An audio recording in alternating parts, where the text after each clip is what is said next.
Peace, beautiful souls. It's your girl, Luna Darling, and we are back for another episode of the Luna Darling podcast with a favorite of mine. Can you I please like that introduce word right yourself there, to the? favorite. Because you are. You always have something knowledgeable to share. You always have something positive to say, or something very real to say without I'm a firm no fear of believer backlash. that you're So either gonna.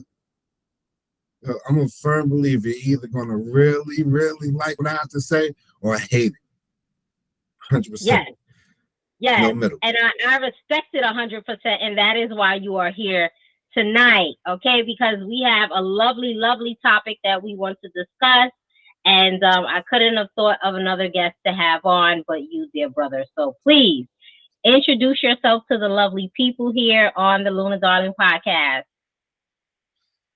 How's it going, Luna Darling Podcast? We have a lot to discuss today. My name is Shai Mann.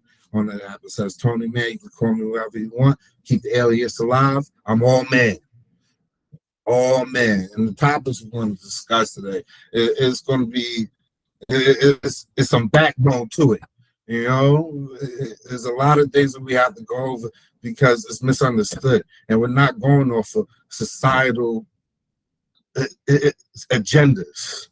We're going to go to the root because it all comes back home, and that's our message. It all comes back home. Ashe, brother, Ashe. Okay, so first and foremost, how are you? How is everything going? How is the program that you're running? How the children? How's life? Man, we're off season right now, so I'm excited. Putting the pad to work. We gotta go over defenses. We're getting a whole new team this year, so it's a lot of work that has to get done.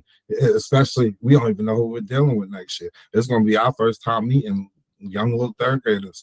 And I love it. yeah. It's gonna be some work. It's gonna be some work, and I don't want to do. And see, the thing was, the guy who was running the program last year, he did an amazing job. We've been together for about 4 or 5 years, and Okay. the things that I did like and things that I didn't like. But there's one thing that's for certain. It's not my program. I mean, in order for us to win, we have to be able to follow another person's leadership. And this was his program. He did the work. He did the homework. He got the parents together. He put the time in. So it's about taking what I learned from him and put it into my program, my young boys. And it's a transition. It's a transition. Wonderful. I love that because these kids now, and I know it's football, right? That the program that you run, and football, adds to discipline, adds to respect, adds into just a whole round that these children need now growing up. Because it's such a lack of what we grew up with.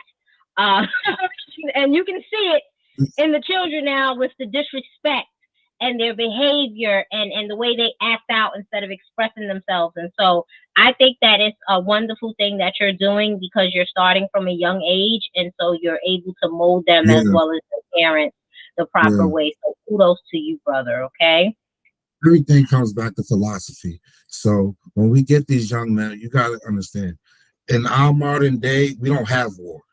We don't situation where conflict's accepted. That's how we get our blood going. That's how we hunt.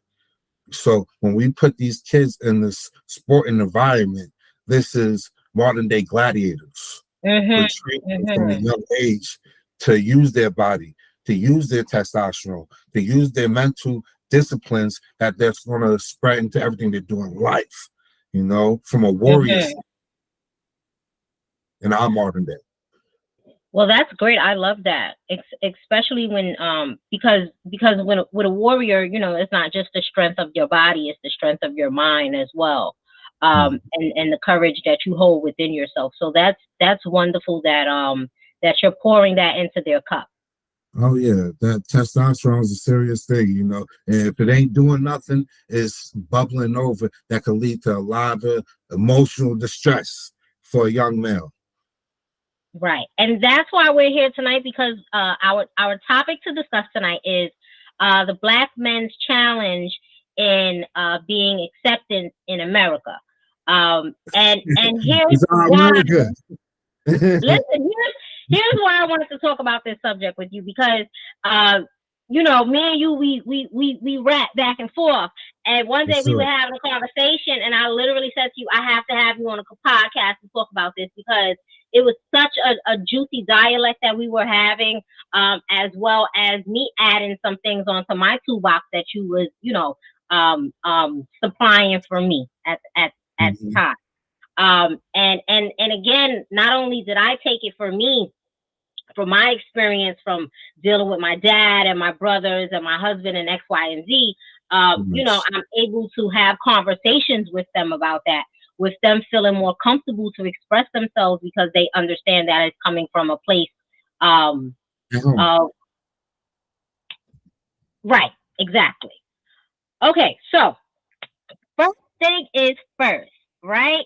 The system's biggest fear, as we know, is Black intelligence and empowerment, as well as progression and self esteem and Black economics, um, independence, strong masculinity, and Black love. And tonight we will be addressing those divine things. So my first question of the night to you is how can Black men show their strength in masculinity, um, with being vulnerable and not being viewed as a threat. You see, the problem here in our world is a lot of blame going on. You know, Mhm. so when it comes to our black men, you always it always got to come back to self. It has to be more responsibility taken, and a lot of the Okay. things that needs to be talked about with our young men, with our grown men, you know, is the sense of accountability, and we have to be firm and believe that's important. That people are young, people Mhm. need time to think.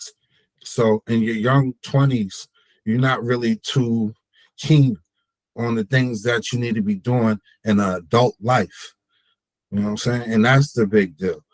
It is one thing from going from 18 and crossing over into that adult field with other Mhm. adults, with men in their 30s and 40s and 50s. You're Right. cohabitating with them, you know? So it's kind of, you got to give them a chance to grow. You got to give them a chance to learn. It was like I had an issue with a lady, you know, a woman, and her son was having a problem in school. And the big deal was he wasn't getting along with his teacher. And he's walking in the junior year. He's just now figuring out inside his head, hey, I wanna I wanna go to school and get this and take it serious now. Mhm. And one things that schools do, they weed them out. You know, freshman, sophomore year, they'll get you out of there so they can keep their statistics up. And that's what's important. Mhm. You know, how many is graduating, and this is where they get a lot of their numbers from getting them out in freshman and sophomore year. You know, so Really? one thing, oh, it's a mess. It's a mess. It's a mess. I was a part of it.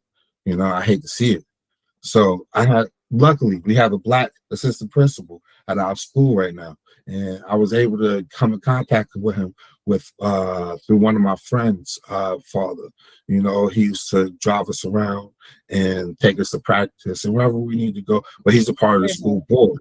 That's the important thing. I mean, is having people in house that can make noises where we can't. You Right. Right. That can actually make a difference. Exactly. So I went and talked to him, and then he went and talked to the principal. And then long story short, we got the kid's class changed. I'm not sure if he's doing great or not, but we put him in his position to have an opportunity to do the things he wants. And that's important. So do you think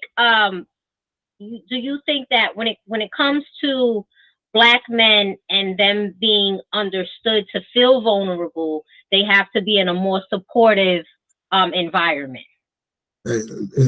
you're not. This world isn't that pretty, where you have an opportunity to say, "Hey, I'm in a position to be vulnerable with all these people around us." You know what I'm saying? You have to be firm. You have to be serious. You got to take your life serious. Right. No room for vulnerability. You can be vulnerable at home with your sister, with your daughter, with your mother. Please be vulnerable at home. But when we in this world, when we in this field, and we outside, they don't care about us. They don't love us. Why? Because it's not their job to. It's your job to take care of them in their home. It's your job to Right. take care of you in your home. And hey, I'm a victim of it too. I partied a lot in my 20s too. You know what I'm saying? I could have been making way better decisions too. Yeah, we all could have listened. That's why we have those younger moments, because we're able to make mistakes and we're able to look back on it as a form of wisdom, right? And so we can carry forth what to do and what not to do. So that's the power of being able to grow mentally, physically, emotionally as a whole, right? Right. Because we're able to take those stepping stones to build the road that we need to build in order to walk on. I completely agree. I completely agree. Okay, so my next question for you is, what are a few practices Black men can incorporate into their daily routine to promote a healthy self-esteem minus the ego? When we think about having a healthy self-esteem as a Black male, loaded with testosterone. I mean, the younger you are, the more testosterone you have. When you get old, Right. that's what you fight to keep. You know what I mean? You're just fighting to build it on your own. But young male, loaded with testosterone, I'll say it always comes back to your confidence and always being reassuring yourself and who you are. We're spiritual people. It's our daily practice to go over everything in our life. Physically, mentally, spiritually, at all times. Our chakras got to be all clicking, and clockwise with the moon. Yes, absolutely. I agree But with you. things like that keep our confidence up. And that keeps a competitive spirit. And like you say, we don't want our ego to take over. So that's where it's always good to say, hey, this is how I got here. You know what I'm saying? I got here through these practices, these methods, and that's your confidence high without so much ego getting into you. And that's what big deals on that one. You know what I'm saying? Alrighty. It's easy for society to view the Black man as a thug and a gangster and a criminal, as we know those terrible terms that they It's not have placed come on. on our no, because here's the thing for me, right? Whenever I hear a king or a god say I'm a gangster, it's like, is that something? Is that really something for you to have the conversation? Are we going to have the conversation? So wait. Let me ask my question. Let me answer my question first, and then you can answer the question, and then we can get into this. Look, I feel the lion energy. I feel the lion energy coming through the screen. I love it. Okay. All right. So here's my question for you. Right. So they use all those terms, but really, do they ever acknowledge the college degree or the community outreach work or successful business? Do you think that's due to the image Black men portray or the curse of society's perspective on Black men? See, that is difficult. That's difficult. That's a difficult question because I am the young Black man. Who are my heroes? You know what I'm saying? Who did I look up to? Who was there for me? Gangsters, the thugs, the criminals. This is what taught me discipline. This is our reality in our communities. Those are our heroes, is what you're saying. But what I'm saying that is deeper than that. It's deeper than that because times change. The 90s is a lot different than the 2000s, and 2000s is a lot different 2010s. Where from that 90s to 2000 progression. And we gotta think time is important in everything that we do. I mean, we just what slavery ended. Where we at? Where's my notes? Uh, segregation ended in 1964. You know what I'm saying? Oh, that was Like right around the corner. If we really stop and we really think about it, that was not very long ago. that's not very long ago. That's not very long ago at all. You know what I'm saying? And we gotta really think like these were the people that we looked up to. They dressed the best, they had the most money, you know, they took care of the community. These are the people that we looked up to. So to think that these gangs, my favorite rapper's Pac, with Pac Stream, Thug Life at all times. You know what I mean? But these are the people that was also in the community empowering our people and also getting bid at by the police. You know what I mean? Yeah, On the regular. absolutely. He went to jail because somebody got raped in his hotel room. Not necessarily he raped anybody, but he's responsible. But he also took responsibility. That's what made him a man. You know, he kept people from trouble. That's what made him a leader. So to think like that, you know, like they are the businessmen. They are the in our community. And we need to really take care of our own, you know what I'm saying, and protect them. Protect them. Because that's who took care of home. That's who took care of us.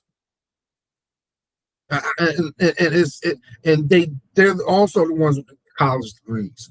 They're also the ones who had their young phase and grew up and now are influential in the community. You know, I got a brother named Light, you know, from where I lived at in Long Island. Played chess with us every single day. You know, he had his own business. He was a part of the city council, but he'll come and play chess with us every single day for hours, for a whole summer. That was his main program, me and my friend, you know. But people like that we're all the same. Oh, Luna, I can't hear you. I'm Oh, sorry, love. I was trying to get my laptop plugged up because it was dying over here, but I'm listening to everything that you're saying. oh yeah. I'm staying on point. I'm staying on point. But I'm just real respectful of the hustlers and the gangsters, and because that's the ones who gave us a home. That's gave us something to look at, you know, or direction to make ourselves better. Who looked out for us. You know, things wasn't Yeah, good. I agree with you on that. Because here's the thing. Uh, uh, Growing up, right, in our communities, right, we always had the hustlers Yeah, or the gangsters per se, yeah, again, for protection in the neighborhood. They were the ones who were planning bus trips to get the kids out of the neighborhoods, that's true. to allow us to see other things. They were planning, they were having football games for the children, baseball games for the Yeah, children. They did a lot of beautiful things for our community. They bought backpacks during school time, school supplies. Like, they get a bad rap, but however, the community work that they put in has always been foreshadowed, and that's the sad part about the titles that they get based off of the lifestyle that they decide to live. You know, yeah. We're gonna but get into that. take away it doesn't take away from the good nature of their heart and the good that they did do Yeah, for our communities. yes. We all So are looking to survive. right, right, absolutely. Okay. All right. So black men, as we know, are at war daily with one of the biggest enemies being self at times. Right. So I want to be clear about something first before we continue. So That's we're true. not promoting victimization and saying that you should walk around constantly saying, "Oh, look what happened to me. Look what somebody did to me," because that's not what we're promoting here. However, we are acknowledging the struggles that black men face, and that is the reason why we're here doing this podcast this evening. Okay, Right. I just wanted to get that out. So we do sympathize with the struggles of the black men. Okay, um, I love my black men. Mm. So again, I want you guys. Everybody is Well, not going to appreciate it. fully Yeah. understand by one podcast. But however, if one voice gets out there that they can listen to as a whole, not just what's being said, but what's not being said. Okay. And so I think that people need to have more conversations like this so they can understand the black men more. Right. All Right. right. So where was I? Okay. So there are several entities that interfere with a black man reaching full potential, such as mentality, financial freedom, racism as a whole, because we know that that is a huge umbrella, right, with systematic racism. Right. And so, with that being said, um, what can be initiated to offer black men some solace? One thing that's important that we understand is that other cultures, they take care of their own. You know, the Jewish culture takes care of their own. In New York, Mm-hmm. you see it. You Yes, know, yes. the Asian culture takes care of their own. When it's time for somebody to migrate to America, they'll have a job for them, they'll have a home for them, they'll have monthly income, and there's a hotline Mm-hmm. that you can call so you can get to America and your family. They take care of their own.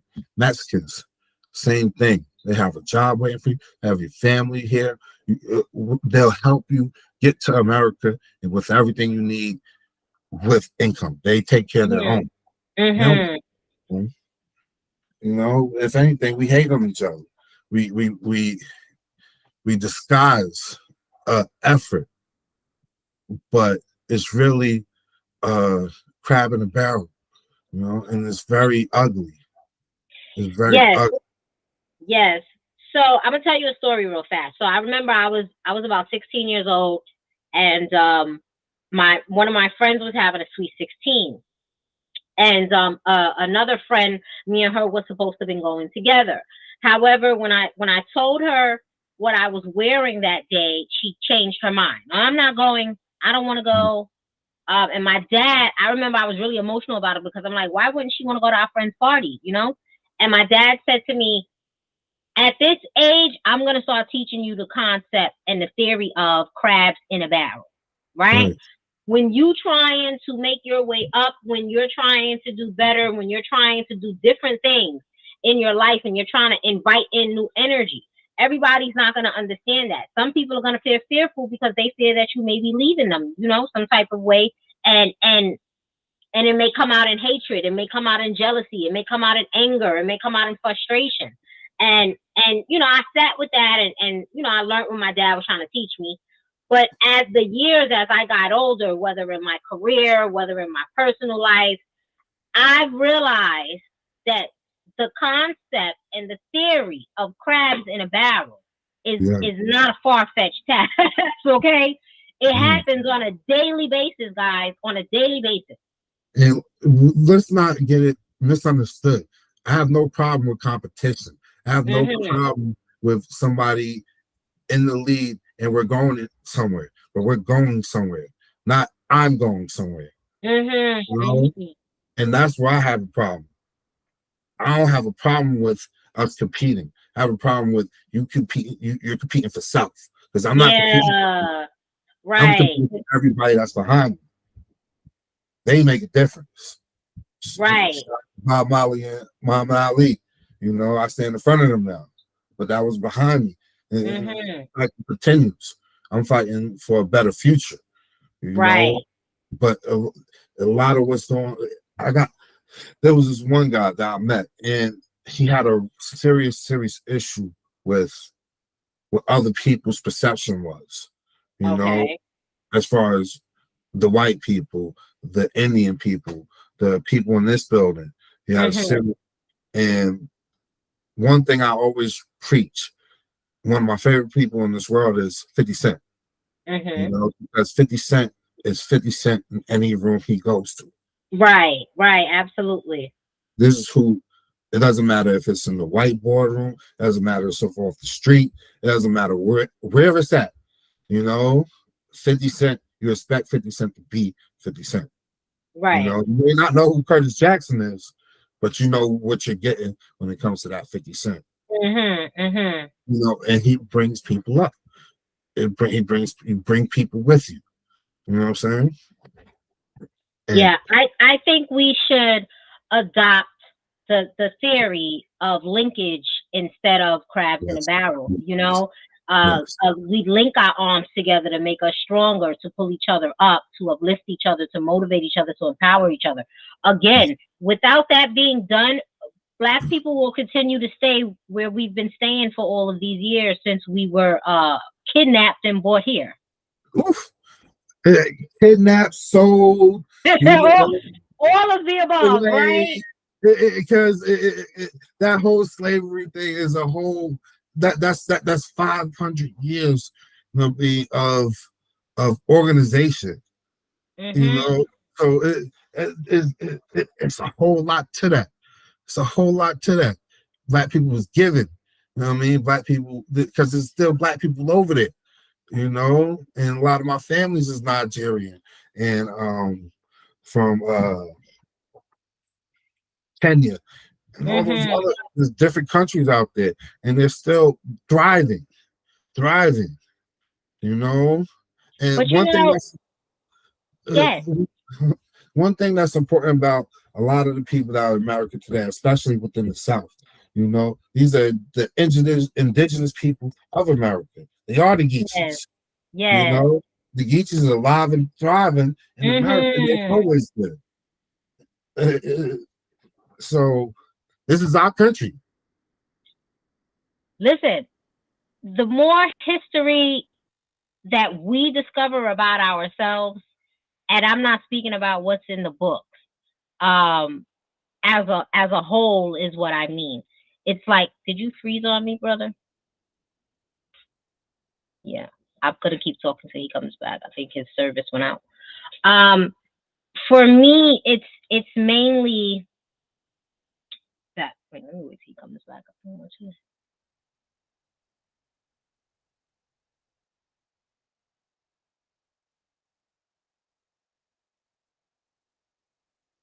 I think he froze.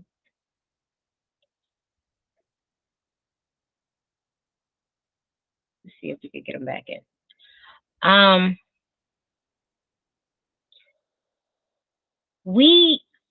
We are a very strong people, and our lineage is still up and thriving. A lot of our lineages are up and thriving, right? And so if we don't take the opportunity and the time ourselves to educate ourselves about the powers that are still out there.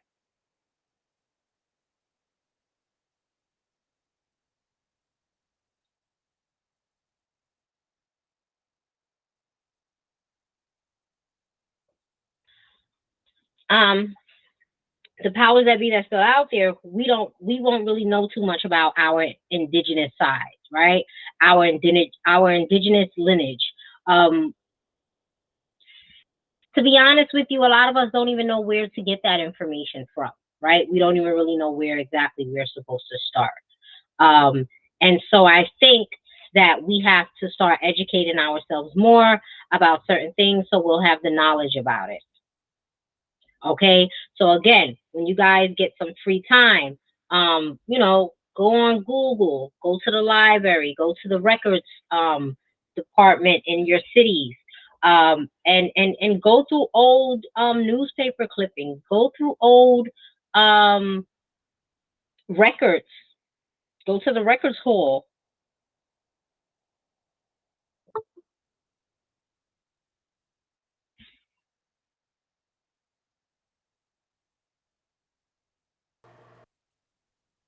Okay, are you back? Yes. There you go. Okay, wonderful. Okay, so no, I was just adding on to what you were saying before you left about our indigenous lineages. As far as like doing your own, I mean, again, it goes so far back that some of us don't even know exactly where to start. But again, taking the initiative to go to the records hall, to go to City Hall, to go to the library to look at old documents if they may have them on film.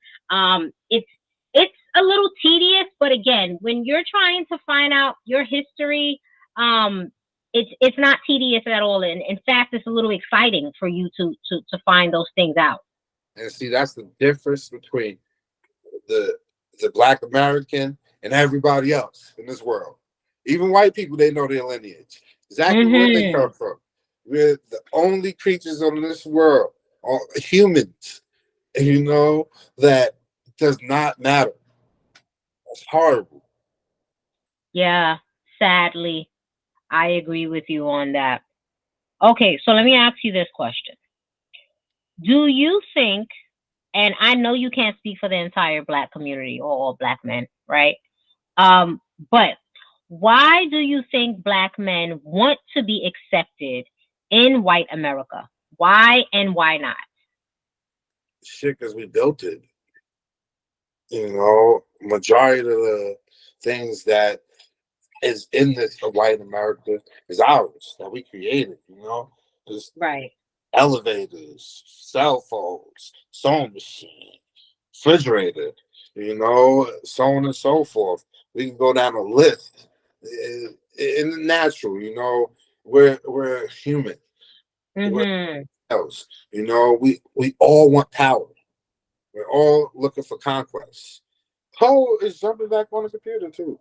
Nah, we're already here. I ain't even gonna worry about that. Turn this off. Yeah, turn that off. You're done for the day. Nah, but it's natural for us to want to put ourselves in a position of power. It's human nature. It's happened long before us, and it's gonna happen after us. Everybody wants to be on top, and there's nothing wrong with that. We have to Mhm. end that though, and that's where it becomes an issue. People can't understand that this has been going on for for any time. You know, Mhm. America is that we built the shit and we're not getting credit for it. Right. Absolutely.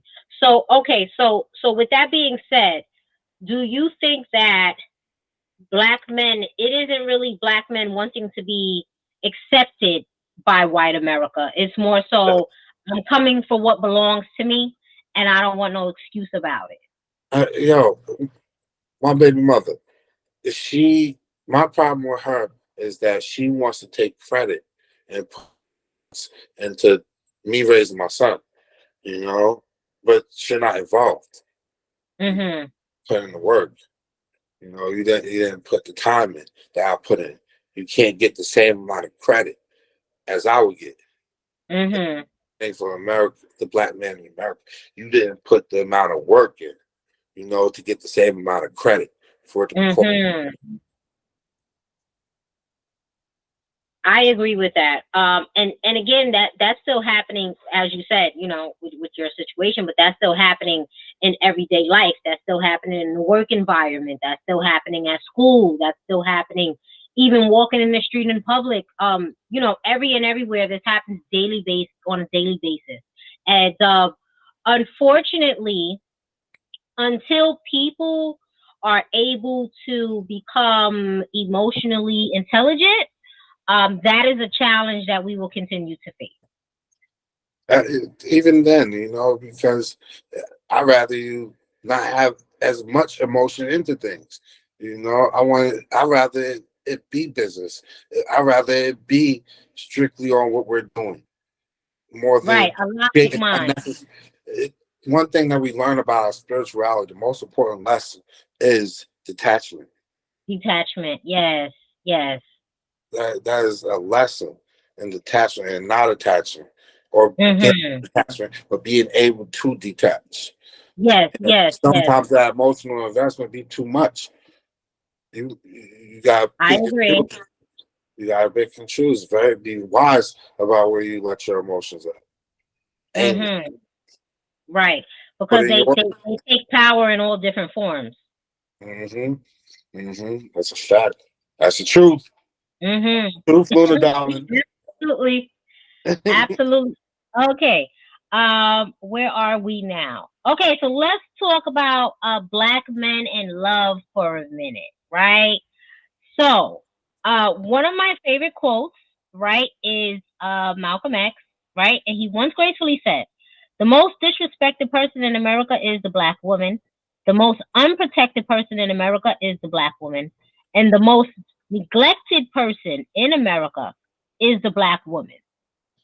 Now, I don't know if you're familiar with Shahrazad Ali, right? Right, right. She believes, right, and she's a great scholar that we have in our community, right? Um, she believes that the black man is actually the one who has been most disrespected, most unprotected, as well as neglected and abused in America. So why do you think that the love dynamic between the black man and the black woman has become so strained? Who do you believe is at fault and why? And do you think that the treatment during slavery kind of painted a picture of the black men as less reliable? All right, so we got a lot to unpack on this. Yes, we do. We have a lot to unpack on this. I mean, I'll start everything, but we have to be very, very clear about Mhm. time, our history, and what was wrote. Mhm. So, what we got slavery ended pretty much with the 13th Amendment, right? 1863. Mhm. So forget that. Segregation became illegal with the Civil Rights Act, 1964. So Mhm. let's base everything off of 1964. That's our Okay. starting point. You know, from there we've had what six wars, at least three on American soil. Mhm. But now we got our time frame. So between 1960 to 1992, we've had wars going on between America and other countries. You have Mhm. Vietnam War, you have World War II, you have the Korean War, loaded. The list goes on. List goes on. Now, the most detrimental thing that happened to our people happened during these times, and that is the crack era. That is the plague. Mhm. That is the plague on our people. Hundreds or hundreds of people, zombies. You know, people got rich off of crack. Where they at? Jail. Yeah. Locked away. Yeah. Now, you got rid of, we just labeled, what, three ways we got rid of our black people? Mhm. War, jail, and, And drugs. and drugs. Mhm. You know, all synopsis with each other. You done got the black man out the home. Yes. Yes. You just got the Yes. black man out the home. Now, what comes next that was the attack toward our women was welfare. Right. Now, Absolutely. now, because of welfare, you're having our women create a dependency on the United States government, which is also child support. You know, Yes. women are on frontal attack, making a choice between survival and their Mhm. men. Right.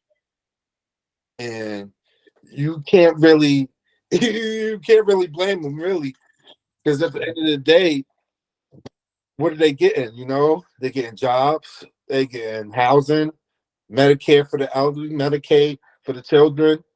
You're getting food stamps, WIC. Mhm. Your government is pretty much taking care of you for you to say, leave your men alone. And if you get these things, we got to remember, where's this? Why am I saying that? There are systems put into play where there is, you can't have men in the home. Right. Right. They would call that sub parenting. When there's a sub parent in the house, another male Mhm. to take the place of the other parent in the house, that goes toward your benefits. They'll take your benefits for that. Right. They'll take your home for that, because you're not dependent on, you have two parents in the home now. You don't need Yeah. the There's government no need for to play there's no need for you to that. depend on the government anymore. Right. So we got now we got to base our timelines. We'll say crack era ended what, 92, 93, 94? 90, That's about what, 94. you know what I'm saying? So now we're dealing with the results. This is where we're at 20, 30 years later, 30 years ago from crack era. The Yeah. results, the men out of the home. I got friends that I know that never lived with, I got a lot of friends that never lived with a male in their house growing up. Never grew up with men in their house. My best friend, 35 years old, never lived with an older male. And when I say grew up with a male in your house, I'm saying a parent, Right. somebody who's Right. responsible for you. Mm-hmm.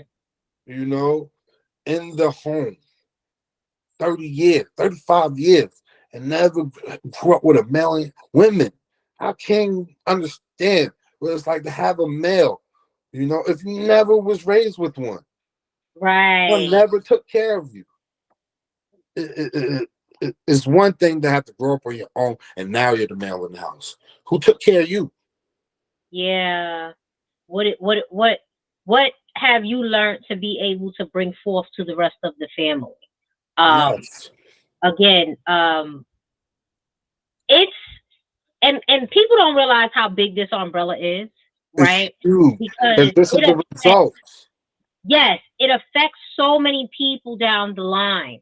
By something that seemed so small but became so large in factor, right? And so it's like everybody is kind of trying to play catch up in a sense, and there's never even enough space for us to be able to catch up. And I just feel like a lot of our Black men are misunderstood because they try to figure life It out takes by time. themselves. It takes time. Yeah, and It takes by themselves. generations. Yeah, they didn't have anybody to help them. They didn't have anybody to assist them. They didn't have anybody to give any advice to. If it was somebody, who knows if it was the proper advice that was given, or if it may have been some form of toxic advice that was given. So again, Most of these Black men out here are on first and second generations. There's no fifth. The 5th. Mm-hmm. There's rarely a third coming a little bit, but they came up. They had to come up for that third. Yeah. There's no generations. The first generation. You're the first of your family. And that's a lesson I learned that made me take my life serious. Mm-hmm. What does your last name mean? And as a man, what does your last name mean? Where are you going with that? Where's the legacy that you leaving? And what are y'all Mm-hmm. standing for? You're the first of you the first of you, or you're the second of you. Your daddy dead. We already figured out how he died: jail, drugs, or jail, drugs, and military, right? Mm-hmm. You ain't had no daddy. Dead. And that's most of us. That's most. This generation that's coming up now, everything after 2000 is very lucky. 2012 is very lucky. They have just, we haven't had war on American soil since the 90s. Mm-hmm. And that's important. That's 30 years. So let me ask you this question. You mentioned, of course, the Black men being taken out of the home based off of outside sources. So now we have the conversation about the Black men who actually themselves take themselves out of the equation because for whatever reason they feel like they can't be a dad or a spouse or whatever have you. Hey man, one thing is for certain, you made that baby. That baby came from you. You walked around with your kids, all them seeds come from you. That's your kid. And it's hard. Mm-hmm. And having children is hard. Dealing with the Black woman, y'all are strong creatures. yes, we are. We take no prisoners, honey. No prisoners at all. Listen, let me tell you something about us. Here's why I love us so much. Is because when you get a queen, she's gonna uplift her king by any means necessary. Okay, so if you're not ready for your life to be better, okay, that means don't involve yourself with no queen, because we never want to see y'all less than what y'all originally are. Okay, y'all the original man, so we are But gonna treat y'all as wait, such. we gotta space this out. We gotta space this out, Queen. You Uh, see? We gotta space this out because at the end of the day, every queen wants her king, and the king has to really be the rock. He has to have everything under control calmly. Everything has to be brought to him. The patience to have that. The stronger the woman, the stronger the man. Oh You yeah. know, Oh yeah. because y'all need the best. Mhm. How great she is, he has to be the best of everything Yes. that she's looking for. And and we get confused because we think of everybody. You know, Mhm. as a man, you're thinking of everybody that's around you. You think of the women, children, and self. Right. The Right. women can make more children better, and we think about the children after that. Because they are offspring, and then we think about self, maybe because we're meant to protect y'all. Right. We invest in Absolutely. y'all.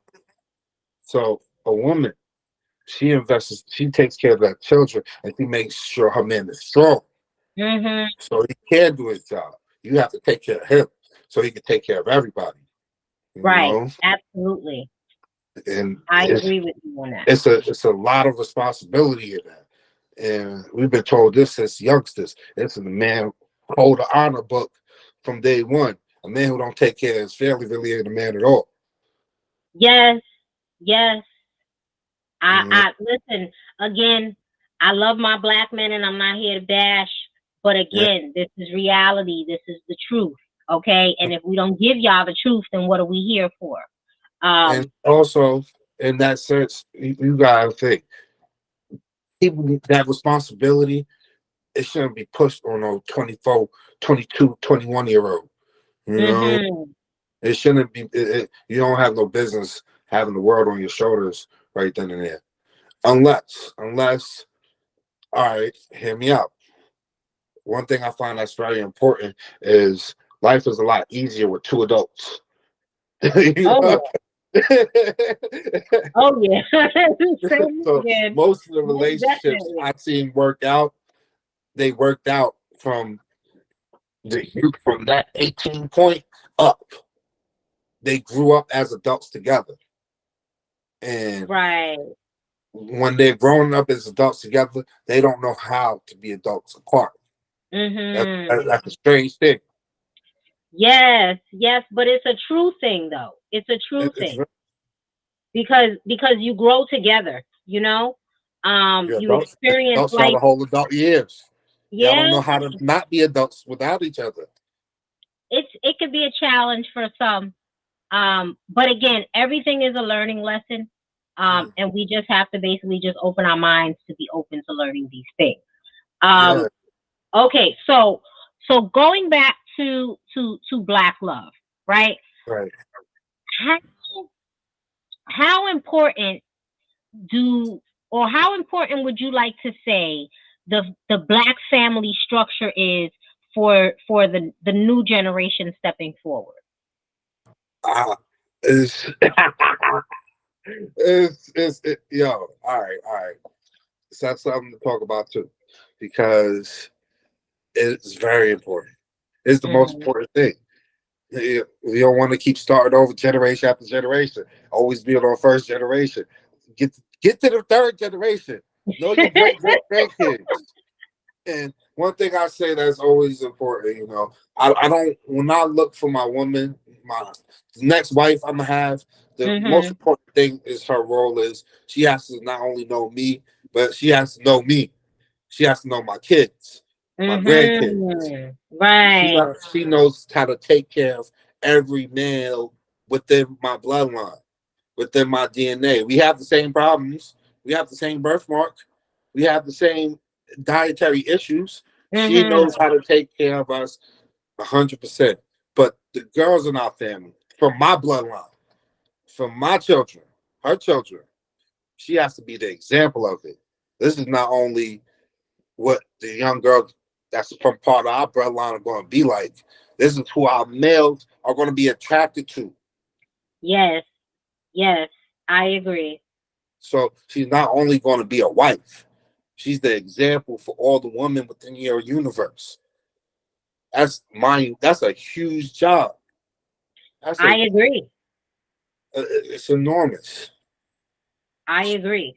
But here's the thing. It's like when before you have children, right? Yeah, If you're already living in that light, if you're already living in that light of self, you're already living in that light of self love and self discipline and yeah. you already have all of those things that you can carry forward to give to somebody else.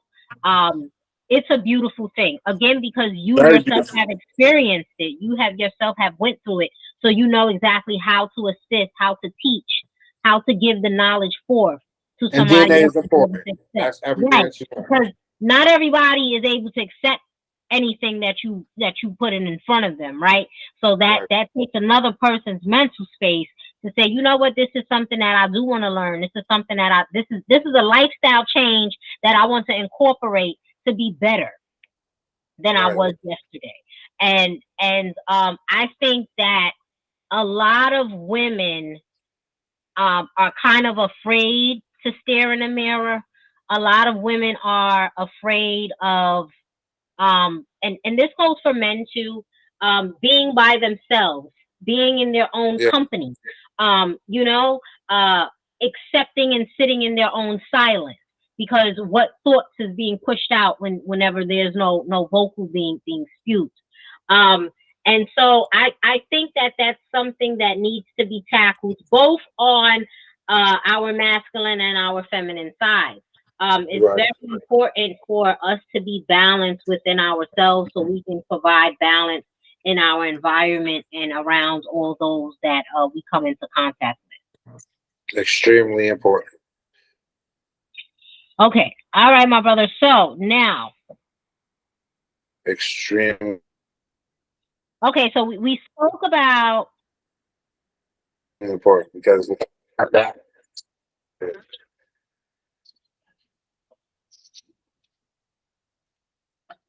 Are you there? You were going in and out a little bit for me. Yeah, I hear you. You hear me? Okay. Yeah, I can hear you now. Um, Fantastic. okay, so we were speaking about Malcolm X. So now we're gonna touch bases on Marcus Garvey for a little bit. My Um, God. yes. Love Garvey, honey. Love Garvey. Love the work. Love the philosophies. Love the knowledge. Listen, we don't have leaders, and again, we understand why, but we need some leaders as we had before because there's change that needs to happen, and due to our history, I think it's a little fear based as into why we don't move as we should move as as as a community of black people and brown people, Right. Right. right? Okay, so Garvey said, go to work, go to work in the morn of new creation until you have reached the height of self progress, and from the pinnacle bestow upon the world civilization of your own meaning. You can either, so what I took from it is you can either complain about the problem or you can administer change to no longer have it be a problem, right? Right. Okay, where are we? Okay, I'm trying to find my question. Okay, so what can black men encompass and administer to create the change that is needed? Um. hmm, There we go. Sorry about that. It's okay. We catching up. We catching up. We catching Yeah, up. That's what I'm these talking about. screens over here got us going. One thing. One thing that I was listening to my guy, Killer Mike, Mhm. and he was having a discussion about child support. And the big deal in that discussion about child support is how can we put black men in position to take care of their child rather than put them in debt.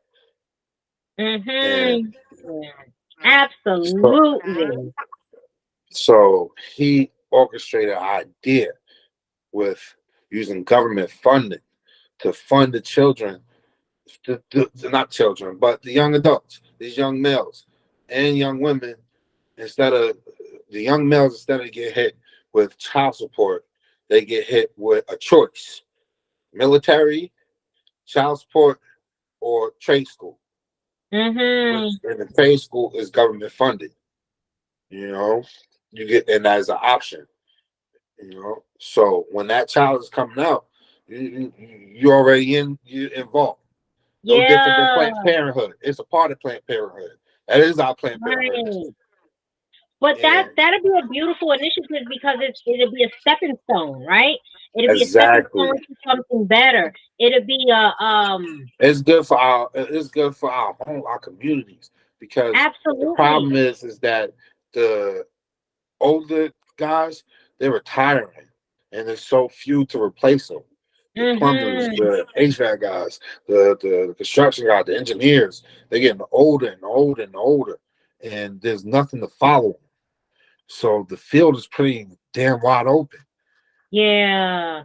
So we would not only fill in the needs for that, and one thing that's important about what's going on in our world today, technology is growing faster than humans.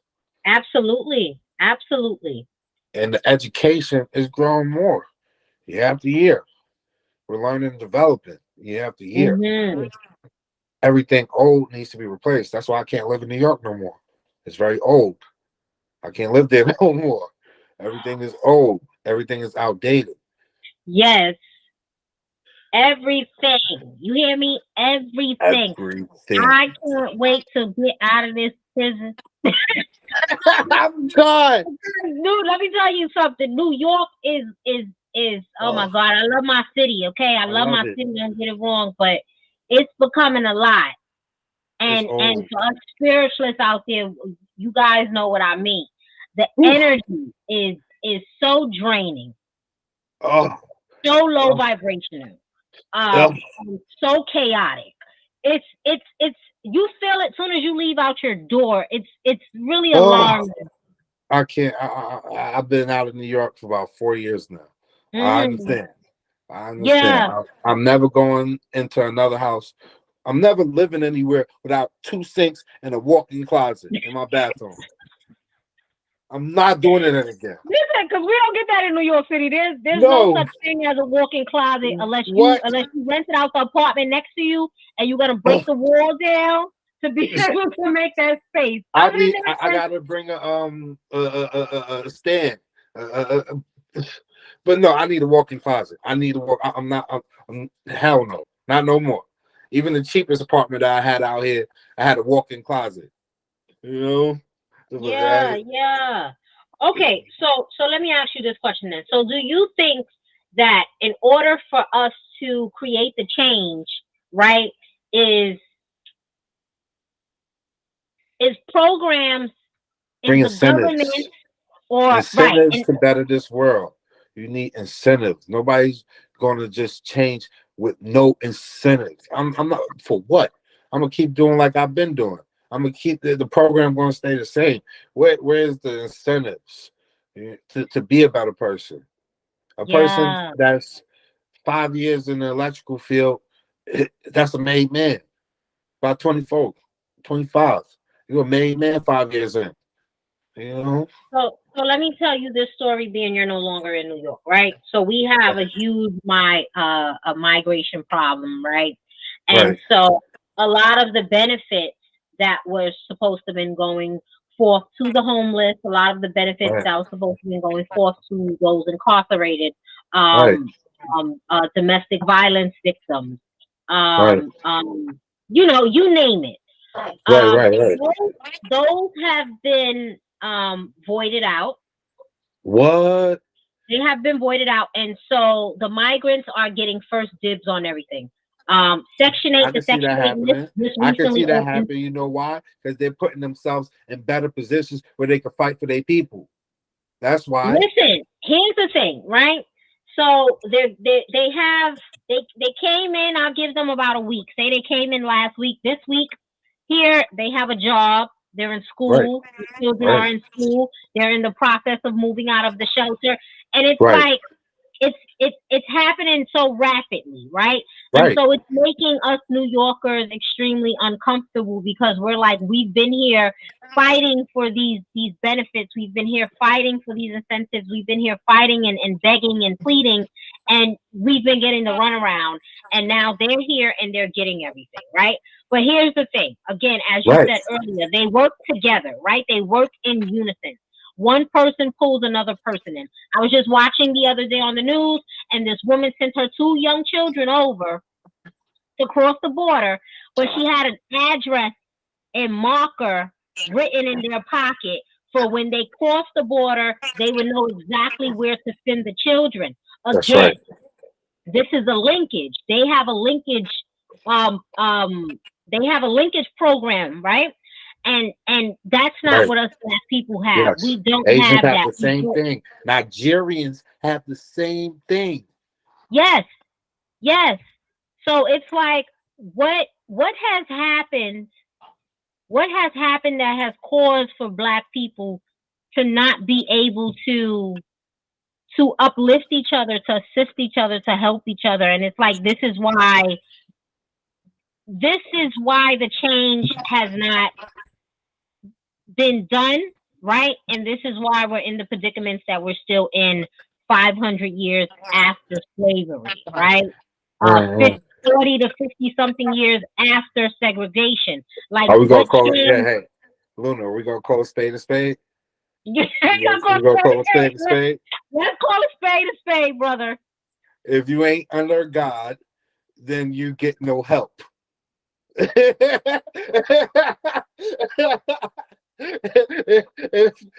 if you're not in this religion, you get nothing. Listen, and here's the thing, right? Speaking on another spiritual point. Yeah, So again, as a spiritualist, we pick yeah, up on energy, right? And real so you facts. got these South American guys coming over, right? And these goddesses and gods, and you like, what is this energy? I never felt this energy before. And they bringing over their own spiritual beliefs. You understand? So it's like you guys have to look at it not only from a logic standpoint, but always look at something from a spiritual standpoint because again, Always it'll go guide back to you. the spiritual point. And Always go back to the spiritual point. if we Always. want to talk about the American church, they take care of everybody. The Black Oh American yeah. church take care of the community. Black American church take care of the children. They got summer programs. Sometimes be expensive, but sometimes be cheap. The church just put in work in the community. If you commit and give your life to Mm-hmm. God, sell your soul. Oh my god. Listen, oh my, we ain't even gonna get into that because that'll be that's a whole nother podcast that we have to get into to talk about that Woo! right there. Okay. I hate to touch it, but we're gonna call a spade at all Right. times. Okay. So in all actuality is like we have to make the change in order to create Yeah, the change. And right. that is starting things ourselves, as you just said, child, Stop right? attacking each other. Programs, Let's get right? rid of this Different child support programs. and Yeah. let's put incentives to take care of our family and our children and the build generations. Let's not give incentives to not be married. You know, there's more Mm-hmm. incentives to be divorced and not be married than it is incentives to stay family and stay together. You know, Right. Absolutely. I agree with that.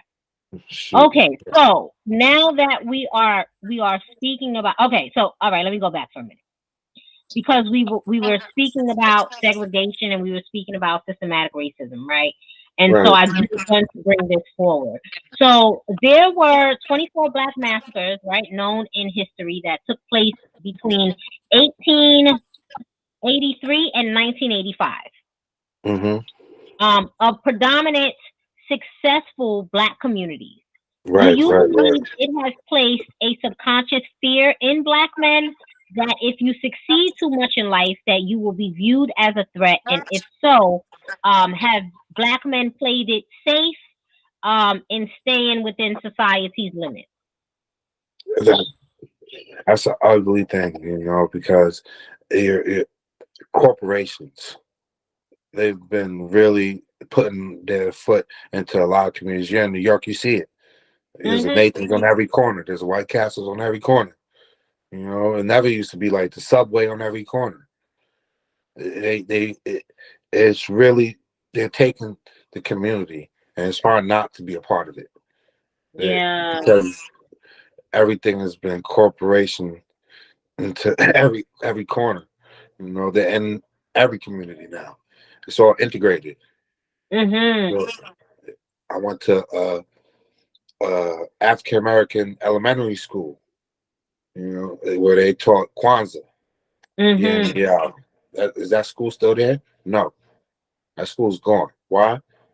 Because everything needs to follow the same system. So Mhm. when we talk about us wanting to be a part of white America, what else can you going to be successful anywhere else? And we got to understand one thing that's important. I lived in Tulsa, Oklahoma. I seen every street that Black Wall Street was on, you Mhm. know, which is really run down. And potholes, even the sidewalks is a mess. Mhm. Burnt buildings, gas stations, tire shops now. It's destroyed. But we gotta understand our people. Though. You think we're really just gonna lay waste to that? We're just gonna build something and allow things to be destroyed? Propaganda is an ugly thing. So me living out there and seeing what happened, Mhm. there's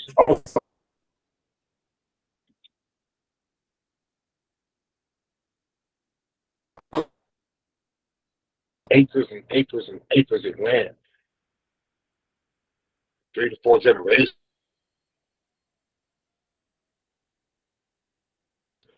Well, they was always farmers. That's where they brought. That's how they started up Black Wall Street through Right. farming. You know, and those country farming areas that they don't talk about, that's an entire block of cousins, relatives, families that people are dreaming about in these spiritual groups. Black Mhm. Wall Street already did it. So propaganda is a scary thing when they said they just massacred us and we just took it. It that's scary. That's Mhm. scary. How history is only wrote by the winner, and that's what you Yes. see. Yes. Absolutely. You see his story, right? You never His see. story. Right. Exactly. Yeah. And I always tell people there's always three sides to the story. There's this person's story, this person's story, and what exactly what actually happened. See Right. what actually happened. It's what actually happened. Um. And but for me, I think that Black Wall Street was a great example of our greatness, of the great things that we could do, the intelligence that we Yes. did have, right? Well, still do have, right? Yeah. We created The everything. right, us working together to build a stronger community. Like again, it's not like it hasn't happened, and again, that's what society fears. Actually, is Black people becoming in unity and building each other up because they know the strength that we carry. They know they know what flows through our blood. Okay, they tried to kill what flows through our blood, and again, They love us. energy. They're trying to Yeah, integrate. They're trying to integrate. Where I lived at in yeah. Georgia, you know how many mixed children there are within this city living? They're everywhere. They're trying Yeah, to. They're integrated. They yeah. can't go without us. They love us. Mm-mm. They, they, they, they, No, they- we're the only ones who don't love us. exactly. We're the And only that's ones the who don't problem. love us. We're the Because I only have a ones. friend. She went to I think she went to Korea or something like that. Uh huh. She said they treat her like she was a celebrity.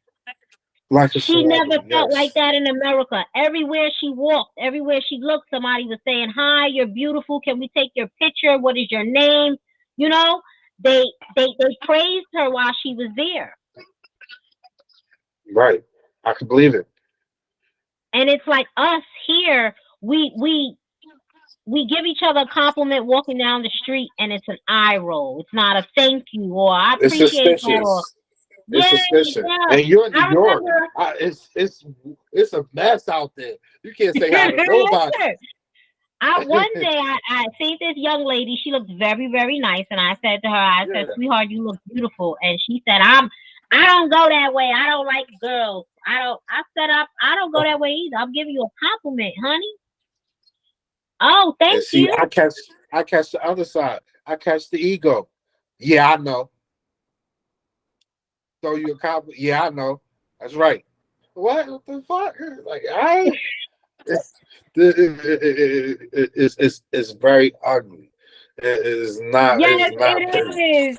It really is, and it's like I really just hope that one day, one day, a generation and say, "Hey, let's stop this and get it together." And it's weird because, like you said, you go to Korea, you're not treated that way. Mhm. You're treated Mhm. you're treated like royalty. You're treated respectfully, and it's like that everywhere else. But here, But Jamaica, here, even Jamaica, it treats you like royalty. Oh, you from America? What? Oh, come here. You're my new American friend. yeah, They love you. They love you yeah, now. I agree But with you. it's weird. It's weird, and the only way we can fix it is my perspective, right? My perspective. Your 30 perspective, yes. years out of crack era, 60 Mhm. years out of slavery, Mhm. or at least segregation. You Right. know, things need time to grow. Everything that was old needs to die. Everything Mhm. that learned from that needs to come in position of power, and everything needs to grow. And if that's the case, if that's where we're headed towards, simple fact that we can have this kind of conversation, then Yes. I think it'll be okay. Yeah, I agree. I have faith in us. It's like I said, Yeah. it we have proven to do great things before, and I have faith in our people that we will do great things again. All my best friends are fathers to their kids, know their kids very well. All Mhm. of my friends, every last one of them. And if there was ever a time where their kid couldn't reach their father, they'll reach their uncle in a Mhm. heartbeat. Right. And There's a then village that thing. and then that I'll get back to the pops every single time. Hmm. That's love. That's That's love. love within the community. Absolutely. Okay, so the economic state of Black people in America has always been rather lower than our racial counterparts. Right. In January of this year, some Black households earned less than 50,000, and that was 59%, while 50 made more than 50,000 or more, but only 34% made 75,000, and 22% made 100,000 or more. Whereas our white counterparts own 86% of wealth at Right. 60% of the U.S. population. How can Black people, as a collective, be able to bridge the economic gap? And how can Black men become more frugal? And how can we educate ourselves about financial literacy to gain financial freedom? That is a lot to unpack on that one. Because at the end of the day, our numbers is screwed because there's more single people household than there is two people household. So Hmm. that number is like, How many families are there? Right. How many single families are there, households? And I said that already on this podcast. You know, it's a lot easier to have. Life is a lot easier with two people. Mhm. Life is a lot easier Mhm. with two brains and four hands. Right. Right. So a lot of our problems economically can be changed with homes. Especially with children growing up and sticking around inside of a home. You know, you got 3, 4 incomes.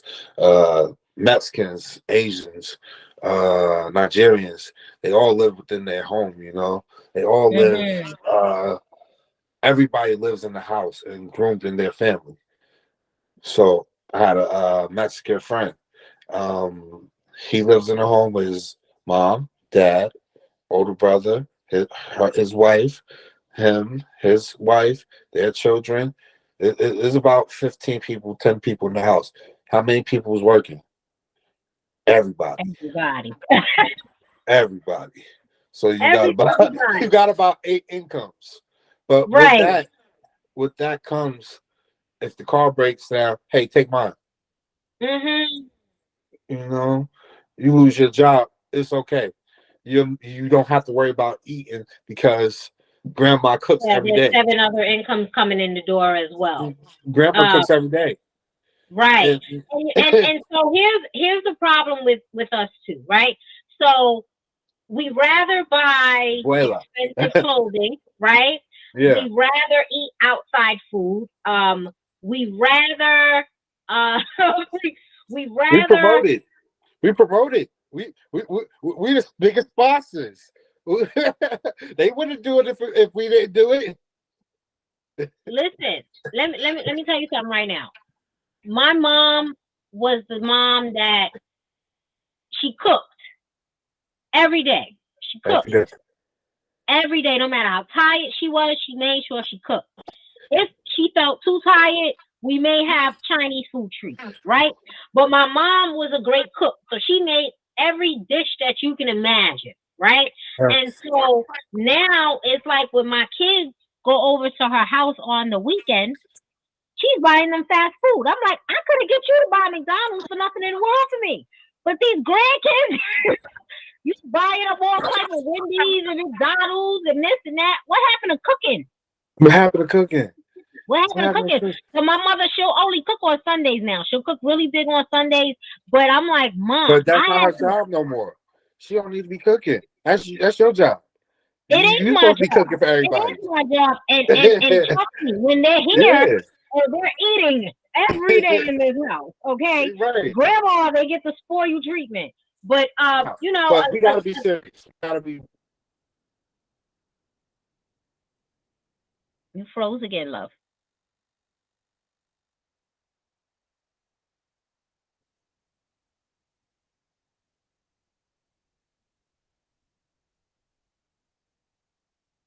Hello. Yeah, you hear?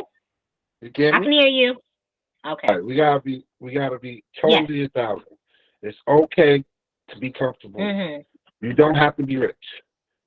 You could be comfortable. You could have your savings. You could have 2 cars.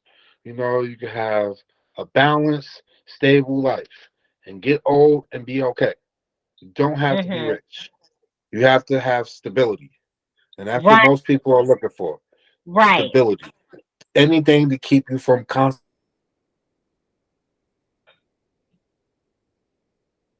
You don't have to be rich to be okay. And sure, people want to be moguls, businessmen.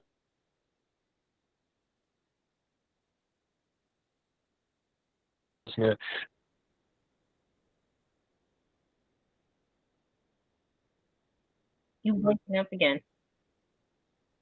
And never have to work. Yeah. Okay. How about now? We Sounds good now? better.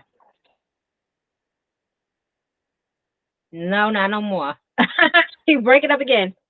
Much better. Much better. Much Okay, say better. something again. It makes me want to go. We go. Okay, here Say we go. something. Right. Can you hear me? Yeah, I'm about to log back on the computer. Can you hear me I'm now? about to, I can hear you. Okay. I can hear you. We got to log back on the computer though, Okay. man. Forget that. Forget that. The Wi-Fi back on again. It's been raining so bad.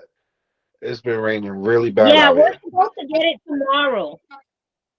Yeah, then you getting what we getting right now, which Mhm. is it's it'll go, the Wi-Fi will go in and out. My connection will go in and out. You've been seeing it, and it's been like this all day. Very Yeah, cloudy. yeah. It's been Well, very, well, very we're cloudy. almost done. We're almost there. But again, I wanted to get your advice on that as far as building financial freedom and the knowledge that we're supposed to have on it. And as you said, it's the goal is really to be stable, right? To have Yes, stability within life. yes, yes, yes, yes.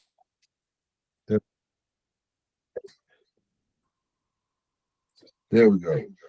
Okay, better. Much better. Now we're back. Let's see if I. Okay. I'll take that off. All right, we're good. Now we take the other one off. I think you gotta hang up the phone one.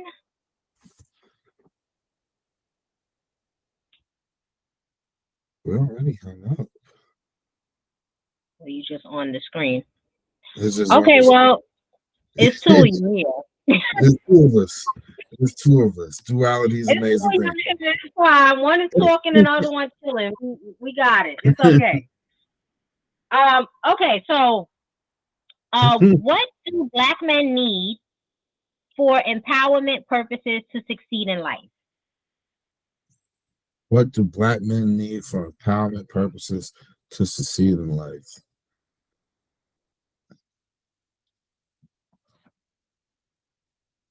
Oh wow, well said. Okay, there you go. Yo, we need our black woman, man. We need our black woman to love us. Mhm. That's the bottom line. Because at the end of the day, all the rest of these cultures, we always come back to everybody else because we look for examples. We look for what's going right everywhere else so we can get what's right at home because we're still babies. We just got out of slavery 60 years ago. Mhm. We're still very, very young. And Right. we and things was done to us as far as slavery and also crack was a plague. It was a Mhm. plague. It was seriously a plague to us, and what we did have was the foundation. I want to say in the 60s, but crack ripped it all apart. Yes, We I agree. it destroyed it. But as a black man, we should always look for things to protect and to take care of. And Mhm. our black woman, we're gonna look all over the place, but at the end of the day, that white lady, that Indian lady, she ain't gonna know how to take care of no black kid. And that's something that's passed down. Yes, Mm. And absolutely. we're starting So to get that nowadays too. These young I ladies, agree. they don't know how to do it either. Yeah, listen, it's uh, a lot of women didn't learn basic home economics, right? They should have. Um, a lot of women didn't learn how to wash clothes, how to cook, how to even nurture themselves, more or less nurture somebody else. Um, and They that's can pay not for talked it now. about a lot in the community. Say again, brother. They can pay for it now. Yeah, absolutely. By the click of a thumb. By a click of a thumb. But here's the problem for me. I don't watch reality shows like that, but when I did watch reality shows, it's like, why is there a house full of women, and this house is disgusting? Oh, There's dishes in the sink, there's food everywhere, there's clothes on the floor, the bathroom looks nasty. Like nobody taught anybody about hygiene, nobody taught anybody about cleaning. To me, that's very, very big. Why? Because again, as a woman, you want to adopt cleanliness as much as possible, right? As a preach. being, Tell them. as a I being. say. However, any king that you involve yourself with, trust and believe he is not going to want a female who is not a tidy person. Okay? As a Right. woman, you have to be mindful how you carry yourself. As a woman, you have to be mindful of the environment that you're growing into and your children are growing into. So if you yourself are not a cleansy person and you're raising children, guess what's going to happen when those children get older? They're not going to be cleansy either. That's right. That's right. It's very important, the small things that you guys learn. Sweeping, mopping, washing dishes. Nobody's saying you got to be Susie the housemaker, but again, be self-sufficient. Know how to take Please. care of yourself. It's a lot of females that don't know how to cook. Again, it's because their moms never taught them how to cook, or their fathers never taught them how to cook, or they never learned the lesson. A lot of these schools, when I grew up, I'm an 80s baby, right? And when I was growing up in high school, we had all those different programs in our school. They were teaching us how to cook, and they were teaching us how to sew. They were teaching us how to do different trades. I grew up in an era learning how to change a tire in the 9th grade because we had shop in the basement. Like, they took That's so right. many of these programs out of the school, and it helped a lot of the children that wasn't learning it at home, but they were learning it inside of the school to allow them to be But we self-sufficient. also got to say, what do they do in other countries? They keep it in the schools. They learning it at 13, 14, 15. By the age of 21, 22, they're master craftsmen. Right. Masters. Absolutely. And so we wonder why so many people in relationships are codependent. And we wonder why when we get certain females or certain men in our lives, they don't know how to do this and they don't know how to do that. And now you're feeling like I'm the spouse and the parent at the same time. But again, sometimes it's that initiative that you need to take to say, hey, come here, let me show you something. Let's do this together. Let's wash clothes today. Yes. Let's go in the kitchen. Let's cook. You know, hey, you clean the kitchen, I'm going to clean the bathroom. It's a team effort. You understand what I'm saying? See, even my if grandmother, she's a Jamaican lady, right? Mm-hmm. And she also has Indian blood in her. So she also has her Jamaican side as well as her Indian side. The first thing I did when I got into spirituality, Grandma, I need all your recipes. I need to know how to cook everything as you've been taught to cook before you die. Right. You know? Right. And that's another thing too. Well, I got divorced. We don't have that so no I gotta more. learn it. Yeah, I gotta learn. We don't have that no more. We don't have Big Mama in the kitchen saying, hey, let me teach you how to, or pass over that recipe book. Let me tell you something. My mother's 67 years old, and she still got my grandmother recipe book. She young. She still got it. It's like certain things we hold dear to, and it's like this next generation that then came up, nobody is teaching them that, and so they don't even feel like it's important. Like, it's so many females I see now, and so many males I see that's carrying a laundry bag to the dry cleaner so they could clean their clothes for them. They're not washing their clothes. Right. They don't even know the right measurement to pour with the soap detergent. It's really sad. It's really sad because it's like if the world was to shut down tomorrow, you see what happened during COVID. A lot of people lost their mind because they had no way of knowing how to do anything. How can they? In a world where everything is done for you on a daily basis, right? On a daily basis, nothing's passed down, nothing's taught and it all comes back to home. You learn all of this at home. You don't learn it out in this world. No, you want it to be fast out in this world, but at home is done with care. At home is we follow structure. Discipline. Absolutely. Listen, I got 2 girls, right? Ooh. And my kids sweep. Okay, right. They call themselves washing the dishes, and they ain't nowhere near teenagers. And my mother said to me one day, she said, "Why you got some girls in that kitchen?" I said, "What you mean?" They act. Number one, because they started asking for allowance. So yes, do a chore. I don't care how small a chore is. Do something so mommy can see that you know how to do it. And if you don't know how to do it, I'm gonna teach you so you know. Moving forward, right? And I told my mother, "Ma, you're never too young. Okay? I grew up in an era where you went to work and I came home from school by myself. I had to learn how to cook. I had to learn how to clean. I had to learn how to don't open that door, don't answer that phone. You know, Right, right. those are the things that our parents installed inside of us. And it's like nobody taught them these kids now. These kids is just, they don't have no structure whatsoever. Free children. Just have nothing to offer. They're selfish. They're And all keywords on you self. said is children, right? So what happens when they become adults? They're gonna learn.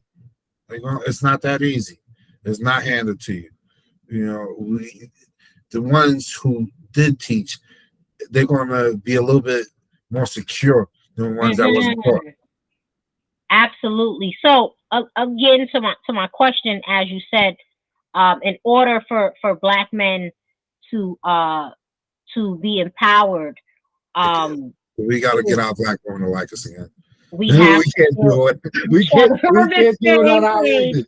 Divine duality is a beautiful thing. Let me tell you guys, okay? And coming from a very balanced place of Yeah, divine love and unconditional love and understanding, is a very blissful place for you to be in your life. right. Okay. Exactly. All right. So, what literature would you recommend your fellow Black men to read? Oh man. The Dead on the Rising, The Life of Malcolm X was a Hmm. great one because a lot of people they'll just kick a little bit of game on Malcolm X. This really goes into depth on his thinking with people that were around him. Hmm. What else we got? Maya Angelou. I know why a caged bird Yes, sings. yes, Beautiful yes. book. That's one of Beautiful my book. favorites. Yes. Beautiful book. Beautiful book. Absolutely. And you got your regulars, you Think and Grow Rich, Hmm. Grow Rich. Okay.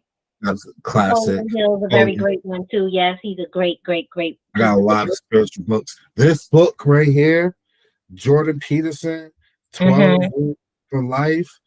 It's one of those Incredible book. really. Incredible book.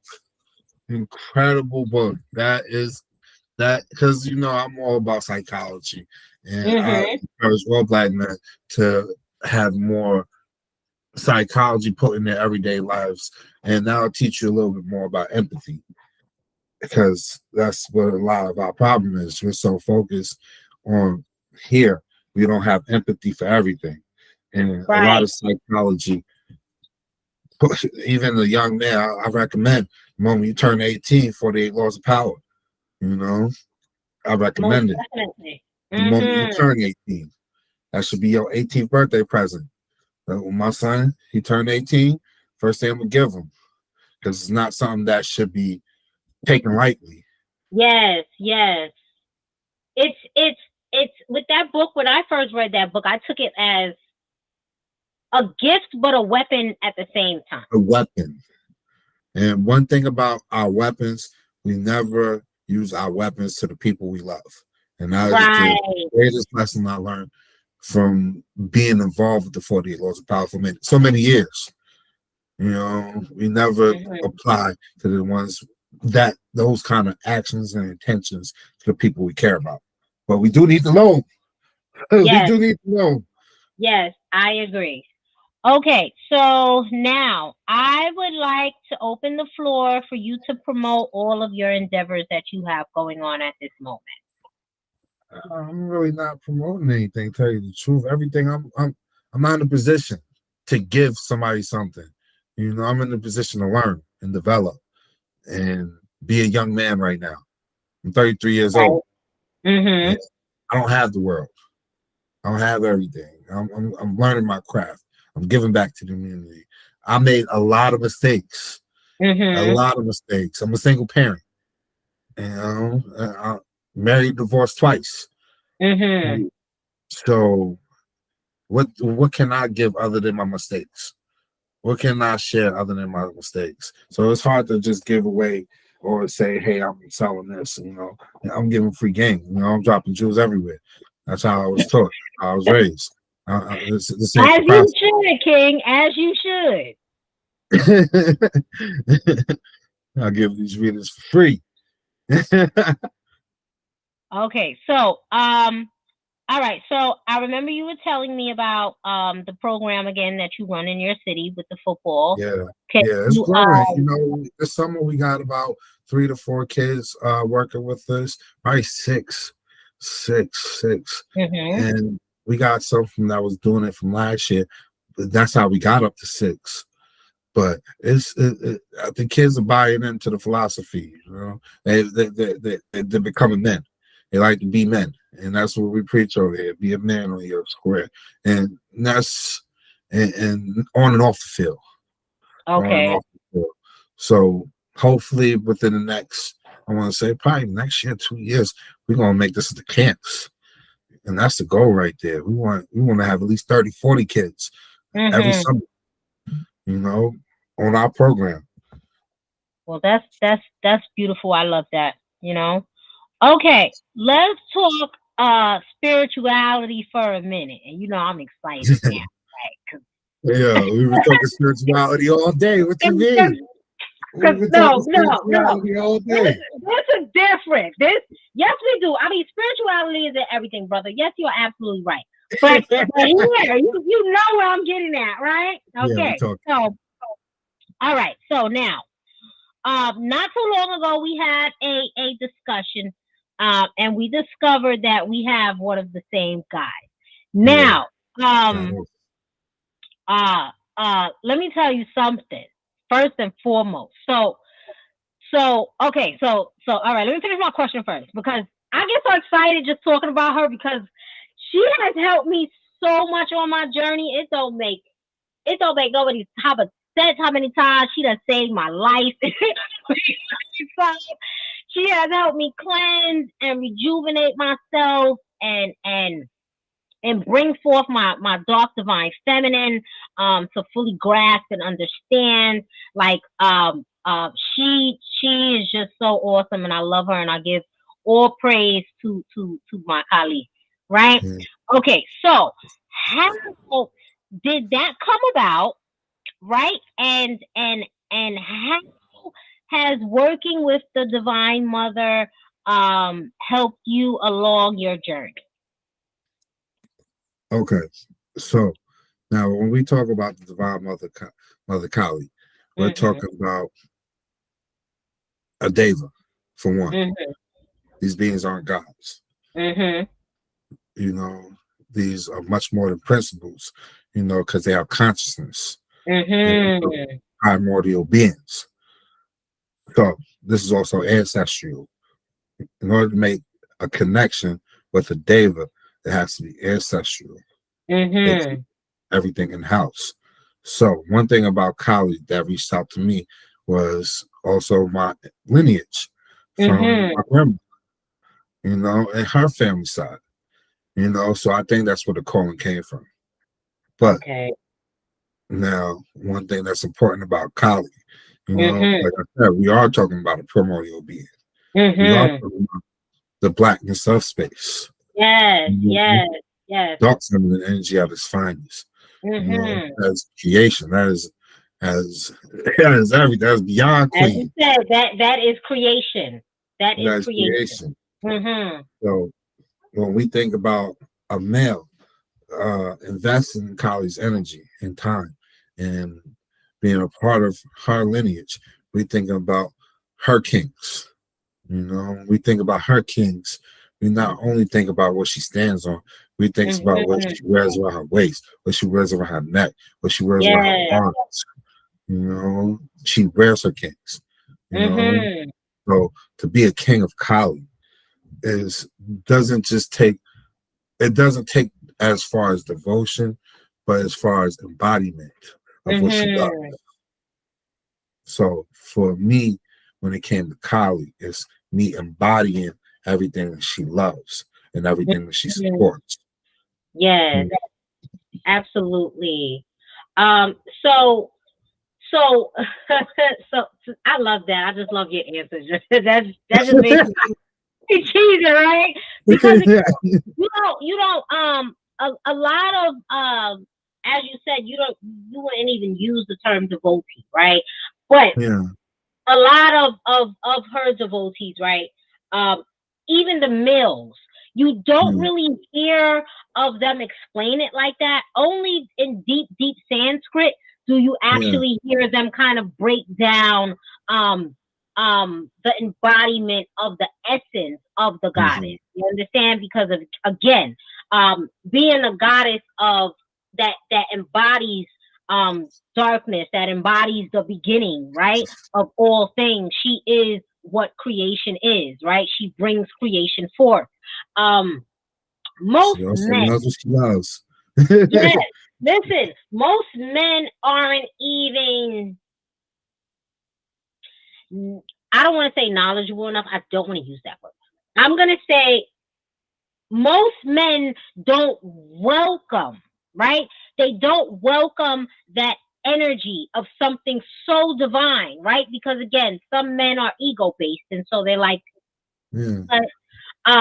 but again, the way that you just explained that, the way your energy felt as you were explaining it, is Kali energy. Again, it is power. It is self reassurance. It is um um um it's an internal balance with your light and your dark is what I'm going to Right. say, right? Yeah. Because again, you'll get the blue skin fair Kali, or you're gonna get the dark divine mother Kali. Again, she's one and the same, and then What she does it comes with say? so many different other avatars and so many other different aspects that the normal person will go crazy even trying to understand and figure them out. It's So the all fact beautiful. that you were able to sit down to understand your lineage, your bloodline, the power that runs through you, to be able to understand and to welcome in that energy is beautiful. And I just want to say to you that you're doing an amazing job, and I'm very proud of I appreciate it. That means a lot coming from you, Luna, darling. you. Of course. Big, big deal is, that I embody what she loves, and Mhm. as long as I'm myself, then she'll support me. So I could lose the support at any time. Let's not Mhm. get misunderstood. If I'm not Right. myself, Right. Right. Right. Right. in a heartbeat, in a heart, Mhm. I ain't playing with nobody. I'm under contract. You know, so Kali ain't playing with nobody. This is Yeah. if we want to Yeah. talk about human age, we're in the Kali Yuga. You Mhm. know, and she's gonna burn all of the shit. Oh yeah. She's gonna bring Oh everything to yeah. the surface. As That's she should, because guess what? Some people use the darkness to emerge from the light, and you some can't people hide use in the the darkness darkness. to hide, right? And Can't hide and in the darkness. You there is no hide in the hiding. light. Yeah, there is no. What you think that you standing in darkness, you honestly standing in the spotlight. Yeah, we see everything that move in that darkness. That And light you blinds able to. us. That And light again, blinds us. when working with my colleague, she brings everything to the forefront. She brings That's right. everything up. All those demons that you've been running from, all those demons that you've been trying to hide from, all That's those right. demons that you've been trying to throw on other people, oh, they all come face to face with you to deal with on your own. Every single time. She's bringing this time. Immediately. And Yes. I know a lot of, I got a lot of sisters, between Ifa, between even the archangels help out a lot, because we do practice spirituality in its Yeah, of totality. course. Mm-hmm. In its totality. But who am I in the contract with? Because I only could be on the one contract. And I Right. chose Kali Mm-hmm. as my contract. And Ifa brought me home. Ifa brought I'm in deep with the Yoruba at all Okay. times. Mm-hmm. If I ever look for love, I look for Oshun. Yeah. If I ever look for love, I look for Oshun. If I ever look for determination and discipline, I always reach for Ogun. Mm-hmm. If I ever want change now, you know what I mean? That I know to go to Oya. I know. I say, yes. Spinning the greatness, and spin out the stuff that no longer serves us, honey. That's I right. say about that, yes. And you know what about that? And I want to speak about for a minute is that a lot spiritualists don't talk about that, right? They don't Right. talk about who we have to call on to get Yes. certain things done, right? You don't call on the same God or goddess or deity or Isha. You don't call on that same one for every little teeny tiny thing that you have going on. This is How why you can have you? to How do will the they thing. understand the frequency? How would Exactly. they? You're tapping into something to guide you into, because all right, when we're manifesting, we're not Mm-hmm. thinking about what we want. We're Right. manifesting based on the feeling of having it. The energy, right? The magnetism. Exactly. So Right. we're not. So when we tap into that feeling and that frequency, sometimes you need to feel like you need Ochu's feeling for that. You need her Yes. frequency in order to Yes. tap into that manifestation, and you need help. You need higher Mm-hmm. power. You need Yes. being human is a beautiful thing because you're able to tap into all realms and all frequencies Mm-hmm. and be not only just a source of energy, Mm-hmm. but a conduit for it as well. Absolutely. And we're also we become the conduit for them as well. They need us just as much as we need them because we're here. Mm-hmm. I agree. It's a two-way street. And spirit tells you that themselves too, you know? Oh yeah, Spirit that's why don't miss it. everybody. I'm a firm believer everybody should go through Kemet. Learn, go through Kemet, learn your spiritual system, learn everything through Kemet, and then come out. Yeah. Yeah, absolutely. Because that's where it all originated from.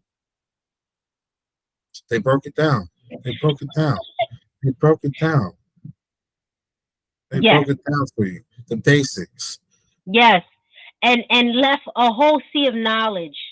A Ugh, whole sea of knowledge for you to dive into whenever it is that you're ready. And whenever you're isn't ready. that the beauty of it too, right? Is Whenever is you're ready. when you're ready. Yeah, there's no rushing. There's nobody telling you you have to do this. And spirituality don't work like that. It's not religion. But one thing that's true about spirituality, that's important.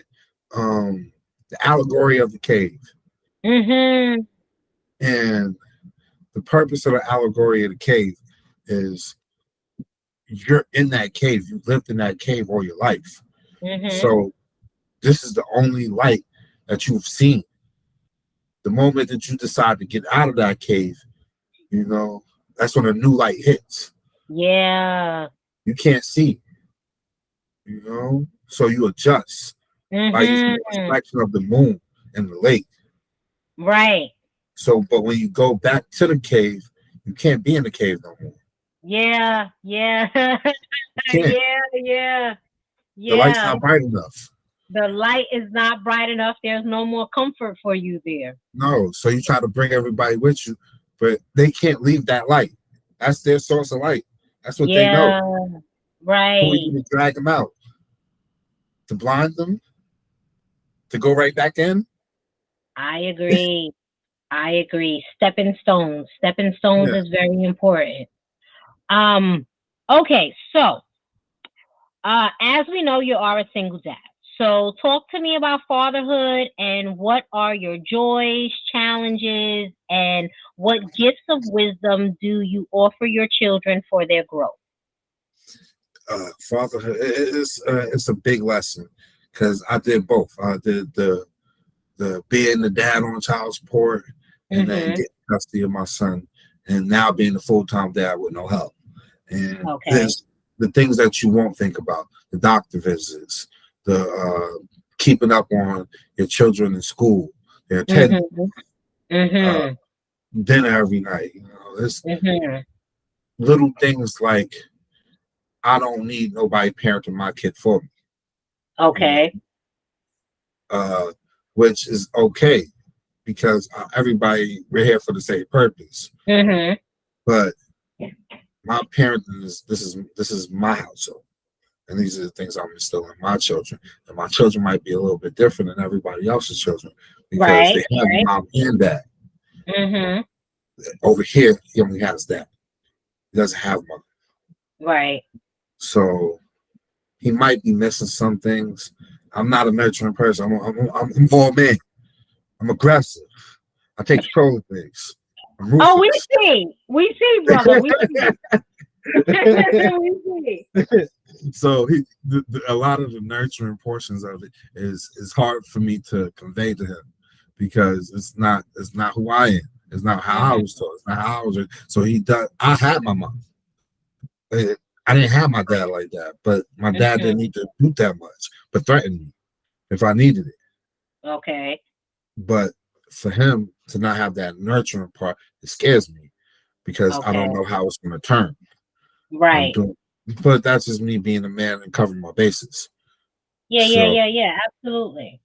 so, but it's good that he has his father. It's good that he has his. Mhm. It's good that he has somebody step on him. You know, my biggest fan in this world is me put in a position to where I have to give him back to his mother because he only need to be in that Right. situation. Well, not that Mhm. she's in the situation, but he's better off with his father and his program that he has now. I don't need to have Mhm. it disturbed. That's probably one of the reasons why I'm very legal today. You know, Okay. because I can't afford for him to. I can't put him in a bad position because the decisions I. Mhm. There's one thing I can get in trouble all day. You know, I'm fearless. I don't Right. mind running from the law. It is what it is. You know, but for my children and his well-being, I can't put him in a situation where it disturbs him. And Okay. that's one of them things I don't play with. I'm not in the family right now. I don't have a family right. I have to come home. I've been married twice. You know, I Mhm. have to come home to my wife and kids no more. You know, I'm not anxious to get back into that unless Right. until Right. I get rid of this. I got 6 more years until he's 18 and he can make decisions for himself. The goal Right. is at Right. the end of the day for him to say, "Hey, Dad, I don't need you right now. I got this." That's the Mhm. goal. That's what we want. Okay. Not to say he's kicked out, but we want him to say, "Hey, Dad, I got it. Yeah, I did I'm my self job. I sufficient. put him on a full ride He taught scholarship." me, and I carried it. I carried it along for my growth. I Exactly. get it. I get it. Well, again, brother, kudos to you. Um, all right. So, what wisdom would you like to offer my viewers before we discuss? Oh man, I say embrace the feeling of what you hope to achieve. You know, you want something, know what it's like to have it, feel what it's Mhm. like to have it, see who has what you want, and try to tap in what they are feeling, what they felt. Because Mhm. in order to get what you're trying to achieve, you have to be able to see it. You have to be able to live it, breathe it. There's a formula for everything. And one of our biggest things that we said on this podcast is always everything you do falls with the person behind you. So you always look out for who's behind you. You always look out Right. for your present and you always look out for your future and your past. Mhm. And we think spirituality, it has to be a union between every piece of you, every dimension of you, Mhm. in order to Mhm. reach a higher levels, you know, a higher consciousness, you want to say. Right. You Right. know? So I'll say I want people to really to be responsible for tapping into the feelings of the things that they want. Because you can have anything in this world you want if you really go out for it the right way. The right Ashe. Ashe. way. I'll say. Okay. So, drop your social media handles and your email address for those who may want to get in contact with If you want to get in contact with me, my email is a writersblock117@gmail.com. Find me on Facebook, SHAI Man, Shai Man on Facebook. I don't really mess with too many Instagrams. Don't need my name flooded throughout the internet for no reason. That's not a good habit. So I try to keep it within the box so I can control. you. Okay. All right. So now, before you leave, I have a gift for you. Okay. What's that? And my gift to you is affirmations for Black men. Okay. And so I want you to repeat after me with these affirmations, and then I want you to carry these affirmations with you on a daily basis. Okay, Okay. wait. You Everything. got to do it eye to eye. Eye to eye. Eye to eye.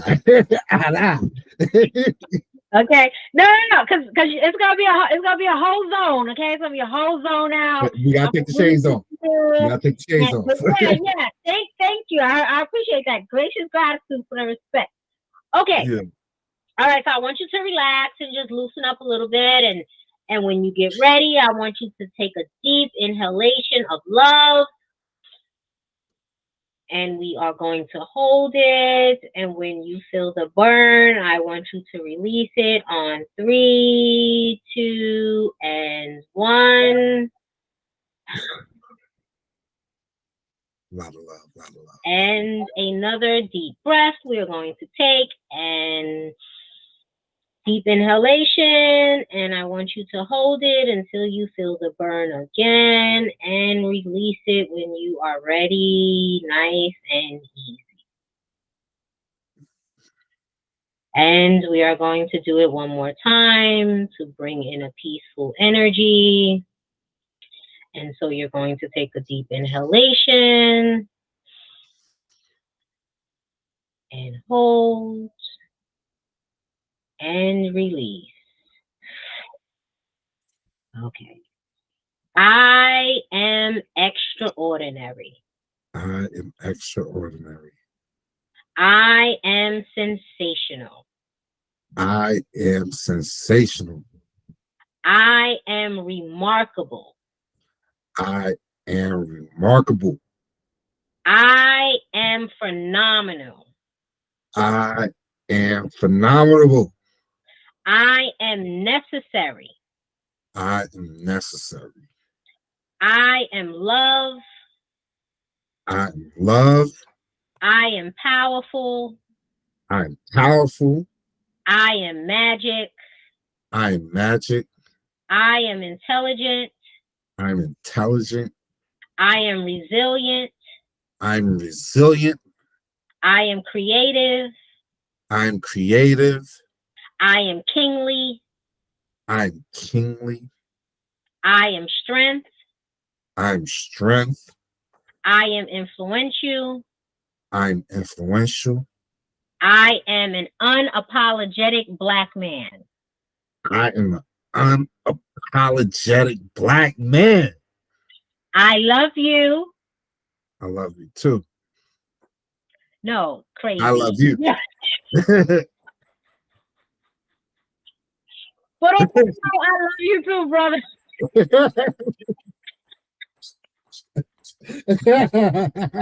And with that being said, Ashe. Brother, thank you so much for being my guest on the Luna Darling podcast. I enjoyed you here. Thank you so much. I look forward to our next conversation.